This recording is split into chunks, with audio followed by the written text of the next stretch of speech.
अस्सलाम वालेकुम बच्चों, कैसे हैं सब लोग। होप सो सब ठीक होंगे। हमने 9th क्लास की फिजिक्स स्टार्ट की थी अकॉर्डिंग टू न्यू सिलेबस। आज हम चैप्टर 3 का टॉपिक करेंगे, टर्मिनल वेलोसिटी।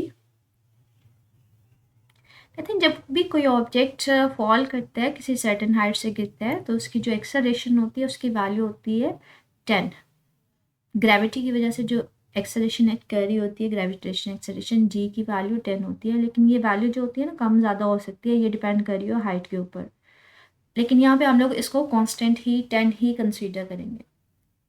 कहते हैं जब ऑब्जेक्ट सर्टेन हाइट से फॉल करता है ना, वो कितनी स्पीड के साथ नीचे आएगा, ये डिपेंड करेगा कि हमारे पास एयर उसको कितनी रेजिस्टेंस ऑफर करती है। मतलब एयर की वजह से उसके ऊपर कितनी रेजिस्टेंस लगेगी ऑपोजिट डायरेक्शन में।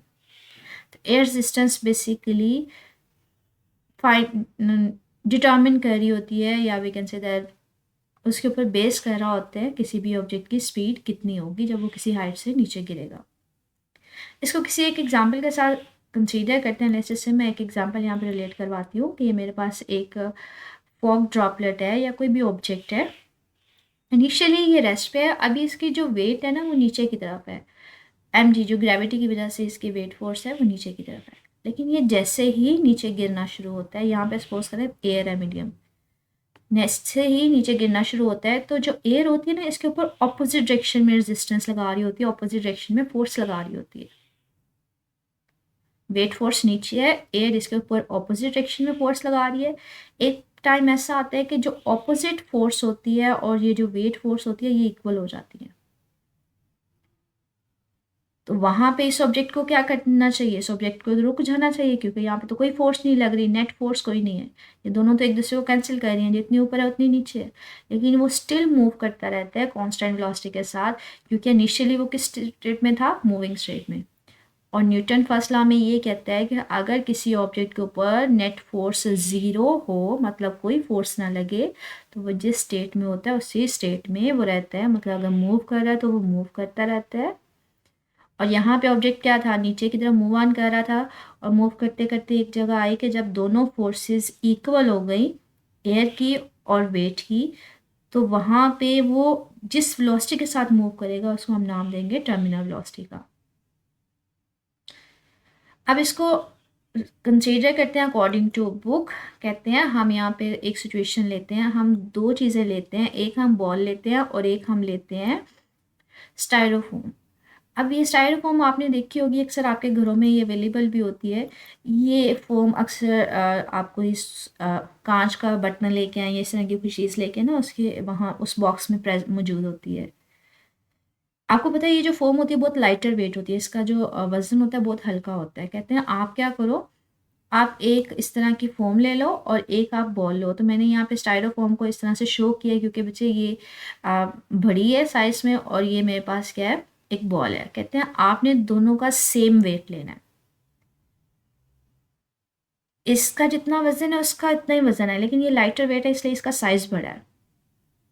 कहते हैं अब सपोज करें कि दोनों जो है ना वो नीचे मूव ऑन कर रहे हैं डाउनवर्ड डायरेक्शन में ग्रेविटी की वजह से। अगर मैं किसी किस्म का मीडियम ना लूँ, मतलब मैं बात करूँ कि एयर है ही नहीं, तो दोनों एट अ टाइम नीचे आके ज़मीन को हिट करेंगे, क्योंकि दोनों की वेट फोर्स सेम है। दोनों का मैंने यहाँ पे सपोज किया हुआ है कि वेट क्या है, सेम है।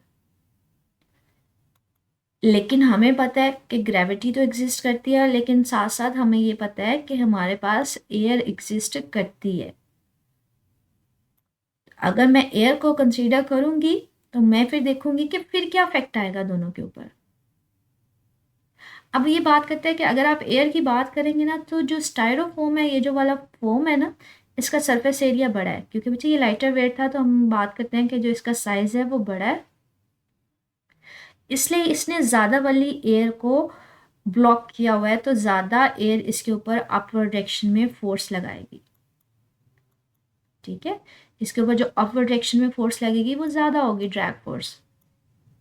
इसका साइज कम है तो ये कम एयर को ब्लॉक कर रहा है, तो इसके ऊपर एयर की जो ड्रैग फोर्स होगी वो कम होगी। तो यहाँ पे यही बात कर रहे हैं कि जो स्टायरोफोम होता है उसका लार्जर सरफेस होता है, साइज बड़ा होता है, इसलिए ग्रेटर फोर्स लगेगी उसके ऊपर एयर की, इसलिए वो आहिस्ता आहिस्ता मूव करेगा।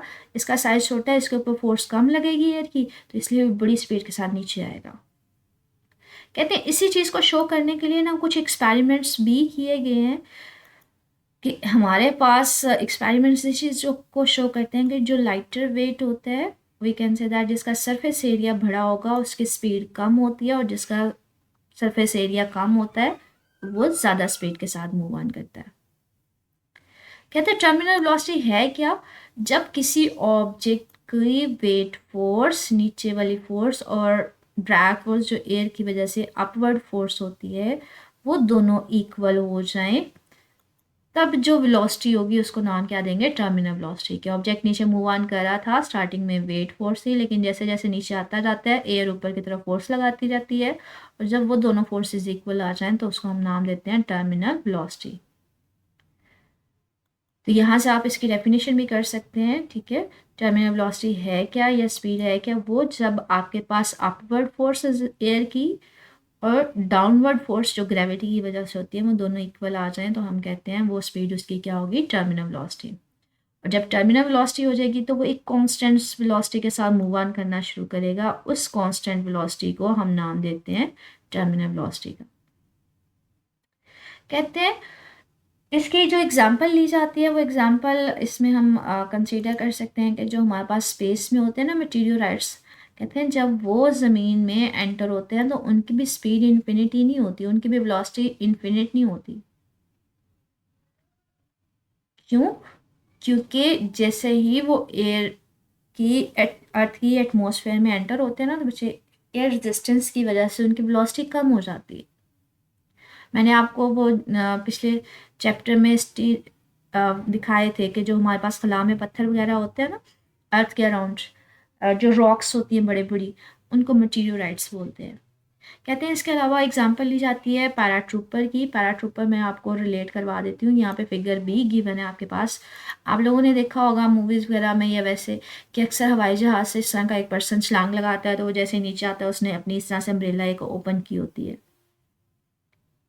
उस पर्सन को आप पैराट्रूपर बोलते हैं। कहते हैं जब वो हवाई जहाज से छलांग लगाता है उसकी वेट फोर्स होती है डाउनवर्ड डायरेक्शन में, लेकिन जैसे ही वो नीचे आता जाता है एयर उसके ऊपर अपवर्ड डायरेक्शन में फोर्स लगा रही होती है, एयर की रेजिस्टेंस अपवर्ड होती है। तो वो अपनी जैसे ही अम्ब्रेला ओपन करता है ना तो एयर रेजिस्टेंस भी बढ़ जाएगी, तो एज अ रिजल्टेंट उसकी जो वेलोसिटी होती है वो कम हो जाती है, तो वो एक नॉर्मल वेलोसिटी के साथ ज़मीन पे पहुंच जाता है। फर्दर इस टॉपिक से रिलेटेड मुझे कुछ पूछना हो तो मेरे से कमेंट सेक्शन में पूछ लीजिएगा। ओके, अल्लाह हाफिज़।